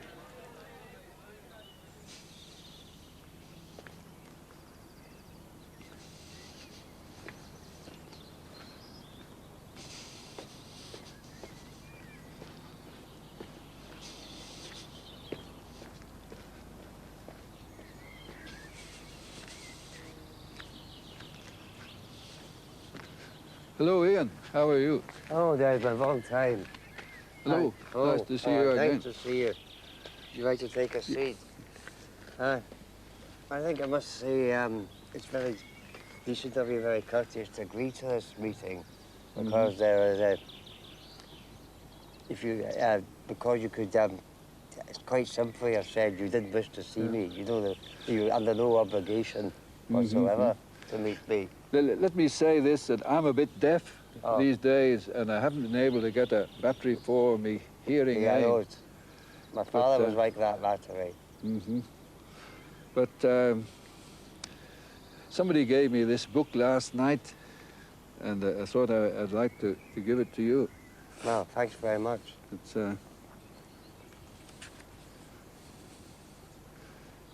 see, it's page 170. See, this is the way I feel about it. That, I have always thought that you did it. Yeah. But if you did it, I forgive you, and I'm willing to listen to what you have to say. They tell me that you say now you didn't do it. They're very definitely. Ian tells Desmond what he's found in his medical records at Holywell. Then he gives the person who helped bring about his arrest more than 40 years ago a first-hand account of the treatment he received from the police. Of your sister. Really, if I knew who killed your sister, it would help me tremendously. But honestly, I only want to clear my name for what I believe is a miscarriage of justice. I'm not in the business of pointing fingers at anyone. But I can say quite categorically, if this was the last minute I would have on this earth, I could face my God, your God, our God, with a clear conscience as regards the murder of your sister. Good, good. Well, would you like me to mention the things which made me think that perhaps you did it? Yeah, fine, and then I can... You know, where you told me that you were carrying a knife to protect yourself against the other RAF people because they were persecuting you because you were Scots. I don't actually remember that. In actual fact, the only knife we were issued with, and you know, any even serving RAF officer would tell you, was a knife, fork, spoon and mug we got for tea. It's a long time ago. I don't remember saying that to you. But what I want to say to you is, if in any way you could see your way to helping me to clear my name, I would be more than grateful. I mean, in South Africa, I've got the highest regard for the kind of work you're doing, because I couldn't do it. I must say that quite honestly. You're helping disadvantaged people, people who are being oppressed, people who are being discriminated against. So I'm saying to you, appealing to you, to help someone closer to home whom you know, who is also being discriminated against. Well, I'm going to think very carefully over what you have said, and if I change my mind as a result of what you have said, then I will say so. Right, but I couldn't ask any more than that. And I hope we will meet again before I go back to South Africa. That would be very nice. Yeah, this must have been someone's ancestral home, I think, at one time. I was presently surprised he was so friendly. There was no aggression, no accusations. I would say I find it very hard to dislike him. I think it's a step in the right direction. I wouldn't get unduly excited about it. Well, what do you do for exercise these days? Oh, I don't... It might be a long, slow, torturous process, and this might be just one further step in the road. Looking after Catherine, my spare time has a premium.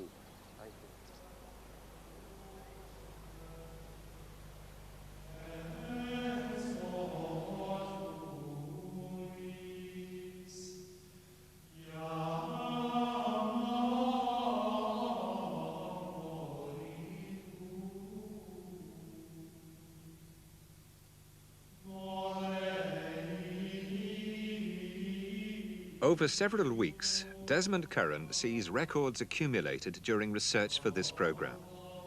As he reconsiders the judgment on Ian Gordon, he reads the transcript of the trial. He sees a copy of the Holywell Hospital file and some of the Northern Ireland government documents. They include statements made to the police by Desmond and his family, further medical reports, ministerial briefings. He also reads transcripts of interviews given by other contributors to the program.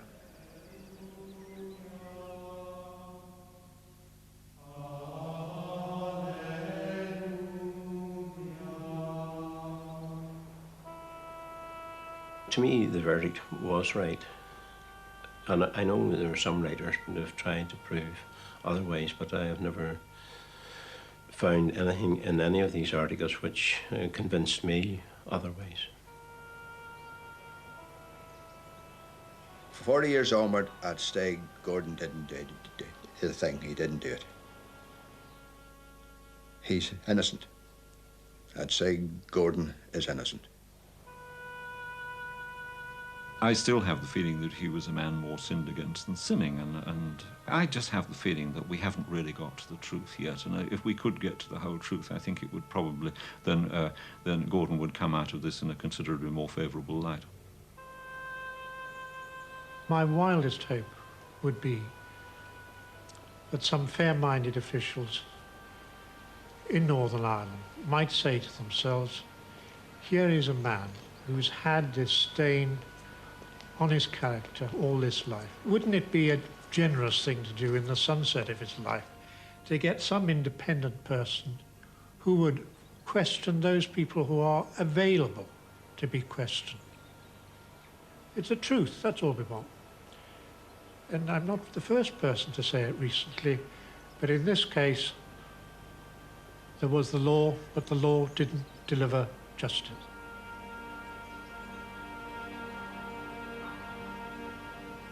If Mr. Gordon was sitting here today asking my advice as to how he could clear his name of the conviction of being guilty but insane, I would have to advise him that there is no process of law by which that could be done.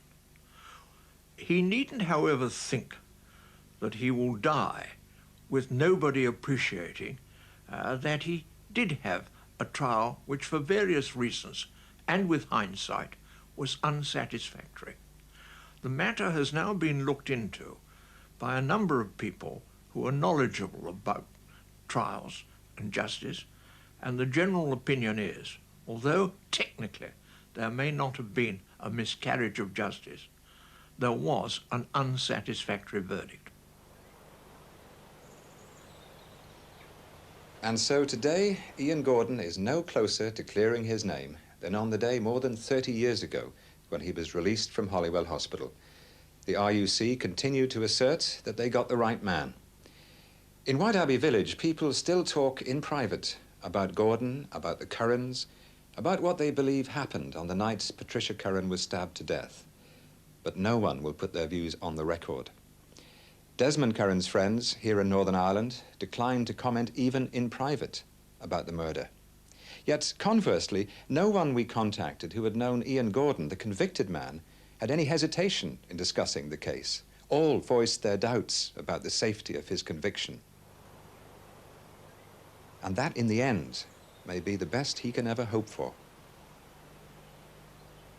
I have thought over very carefully what he said, and I still think that he did it. I still think that he had a fair trial and that it was a just verdict. He feels that you are the only person who can do anything for him because there's no judicial process available. Do you think that there is anything that you can do for Ian as he now approaches the latter years of his life? Unfortunately, I think not, because I believe that he did it. I believe that he was insane at the time, and very probably he doesn't remember doing it. But as I've said to Ian himself, it's basically a thing between him and God. If he believes that he didn't do it, God will accept him. but I think he did it. Can you offer me any suggestion then as to why nobody has found any evidence whatsoever of any psychiatric problem with him? No, I have nothing to say about that.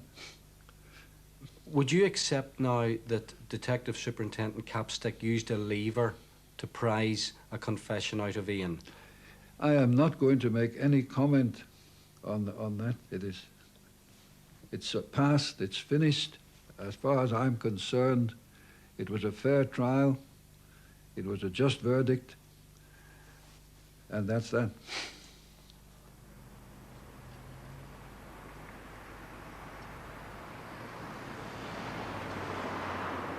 For the first time in all these years, I've had the opportunity of explaining my side of the case, which I've never been able to do, not even at the time of my trial. And people hearing my version have obviously got to make up their minds. Is he some kind of con man, or is he telling the truth? And I say, if they feel I'm telling the truth, they would be prepared to take it further. But I personally would keep on fighting until, to the end of my days if necessary, to rectify a wrong, not just to myself, but to my family who are no longer with me. Because I feel I owe them something for the way they fought for me all these years ago when I was in Holywell.